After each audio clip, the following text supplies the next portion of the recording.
Hi, I'm Todd Wente, and this is the Daily 180 180 seconds of motivation and inspiration intended to help you take action and improve your life. Today, we are again inside my office, borrowing just a couple of seconds to take care of making sure that this video goes out to all of you that may be looking for it and record it for the future. Today, we are continuing our series on making room, and we're talking about making room in the mental emotional facet. This one's a little bit different. As we've been talking about the idea of making room, we've been talking about either making room by giving things away or making room by carving out some slivers for some new opportunities or new experiences. Today's is going to be a little bit more about carving out some room, making a sliver of space open. And it has to do really with ideas. Most of the time that we run through our lives, we are being bombarded with ideas and we develop very successful and very powerful filters. We filter out a lot of information that doesn't necessarily agree with what we believe, and we filter in information which confirms the things that we've believed and the things that we've chosen to take action on in the past. A lot of times, this is referred to as a pre existing bias. And while that can be valuable in certain aspects, it can also get in the way of others.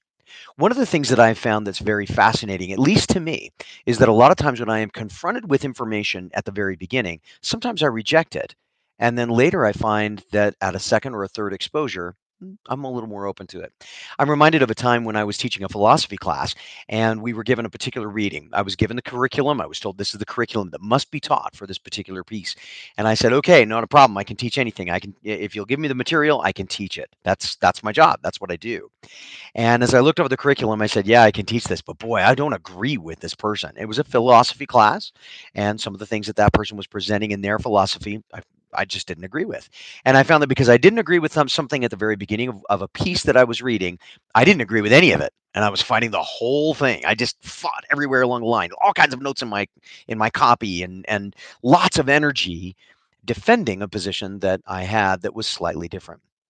I came back a year later, read that same material, and found that really we agreed an awful lot. But what I had found was one idea that I didn't agree with at all, and that caused me to miss all of the other things that we agreed upon. I guess my message to you today and my encouragement today is when you have new information come to you and you experience it and you have this immediate visceral reaction to say, "No, I don't agree with this."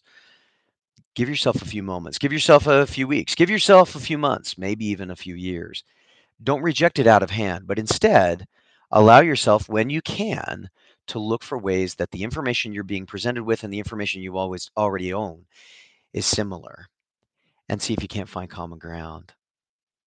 I think if you'll do that, you'll find that there is a tremendous amount of richness and joy to be found along the way. My name is Todd Wente. This has been the Daily 180. Go forth and conquer. We'll see you next time.